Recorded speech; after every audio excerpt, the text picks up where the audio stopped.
Hey, are you trying to combine coding with schooling and job?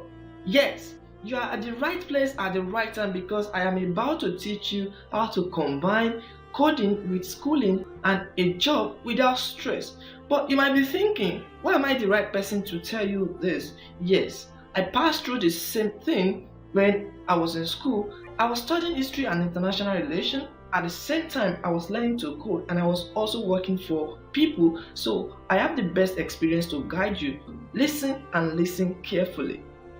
Your ability to combine schooling with learning to code and a job has to do with how you can manage time, how you can manage stress, and how you can manage your memory.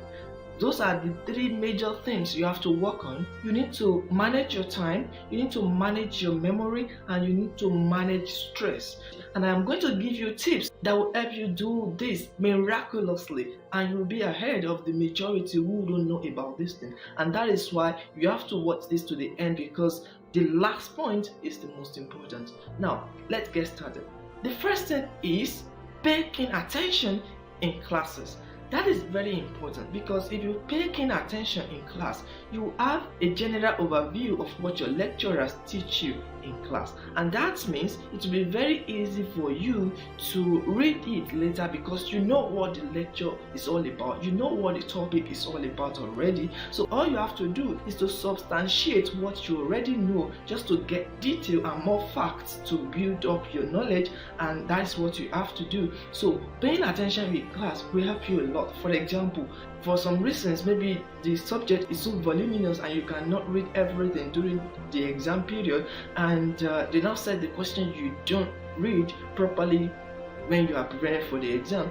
The understanding you have in class when you pay keen attention will be used to answer this question. So instead of failing the course, you cannot have an average score because you will answer the ones you know you read, and you also use your understanding of the general overview of the topics or the subject to answer the ones you don't know, and that gives you a chance to move yourself from failing the course to having an average score, and that is always very helpful.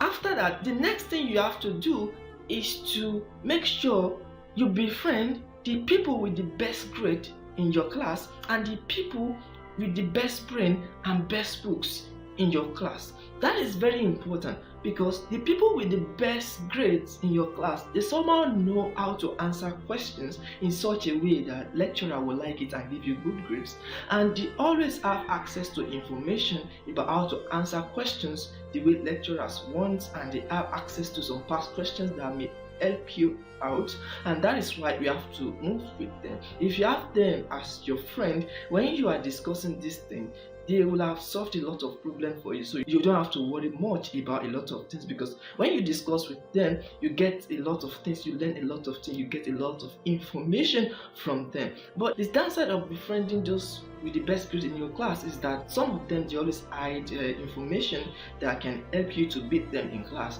so they will not share some material or some books you can use because they want to be leading the class. That is why you need the people with the brains and the people with the best books. Those one, most of the time, they don't care about having the best grades. They just want to pass. They just want to have good grades. But they focus on maybe having real world experience, or they just want to just have good grades. They don't want to leave the class. They don't care about that. But they have good books. They have access to good books and things like that. Those one, they give you those things easily. They give you past question and every other details you need easily. That is why you also have to befriend them too. It is necessary. So the materials you don't have, the books you don't have, you can always get it from them. So don't forget to always befriend the people with the best grades in your class and the people with the best brain and the best books in your class, because one way or the other, they always help you to do better in your exams. Another very important point is that make sure you use your lecture free week very well.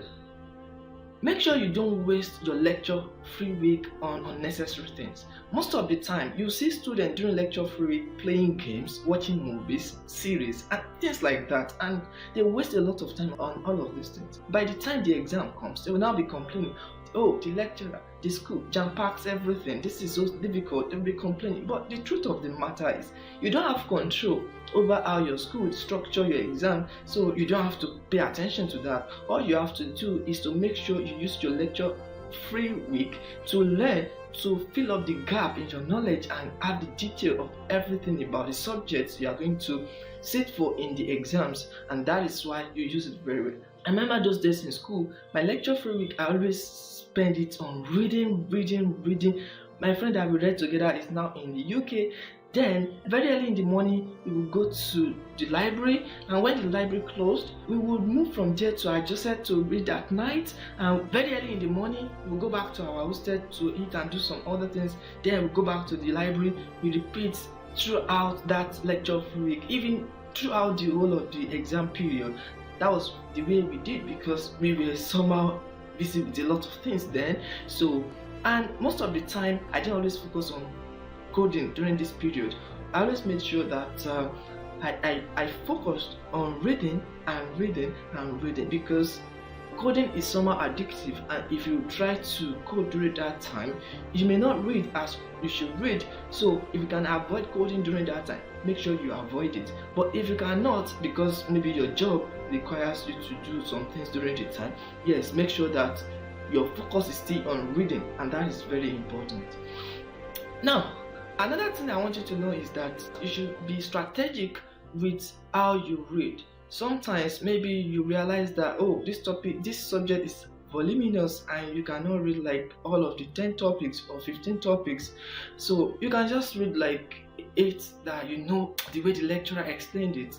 Questions are going to come from it, or based on past question, you calculate like that to determine what they are going to say so that you can answer them. And maybe unfortunately they set some question, maybe out of 5 questions you only know 3 in it, and then you will use your knowledge of the general overview to answer the remaining 2, and then you will pass. So that is how to go about that.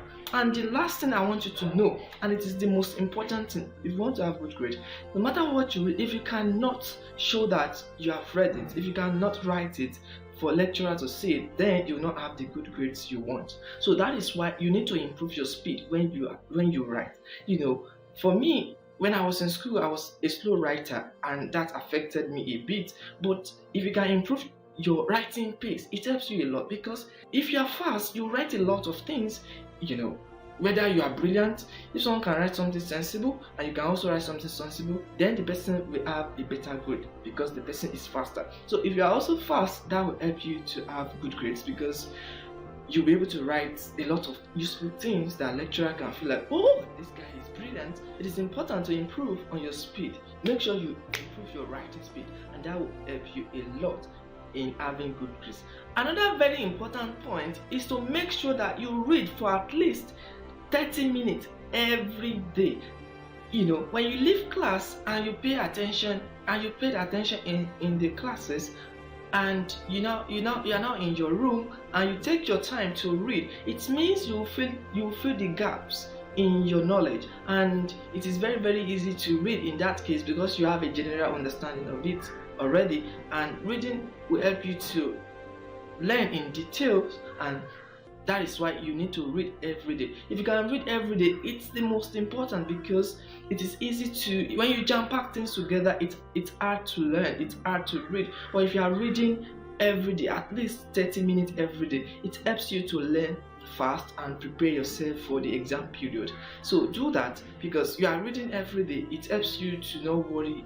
So you won't be able to worry about a lot of things. The remaining time you can code, you can do other things, but at worst, or at least, make sure you read for like 30 minutes every day. And sometimes 30 minutes might not be enough, you might need like 2 hours, 3 hours or more, but at least make sure you read for like 30 minutes every day, and that will help you to prepare for exams that you will do in the end. So these tips will help you a lot if you pay keen attention to them. Finally, if you have a day job that maybe you are working for a company, you know, the best thing is if the company you are working with know that you are in school, one way or the other, they will help you to, during the exam period, they will reduce the work you do, and that will help you a lot. But if they don't know you are in school, then you have to skip classes. And if you have to skip classes, make sure that you always cover up with reading. Make sure you read. Find time to read. And in this case, your reading must be more than 30 minutes, because you don't have general overview of what the lecturer teaches in class. Now, you have to read a lot. So after working for the day, make sure you read every day, and that will help you prepare for exams. So these points are very important, and if you can keep to them, you will be able to do well in your exam, do well in your coding, and do well in your job. See you another time. My name is Ayobami.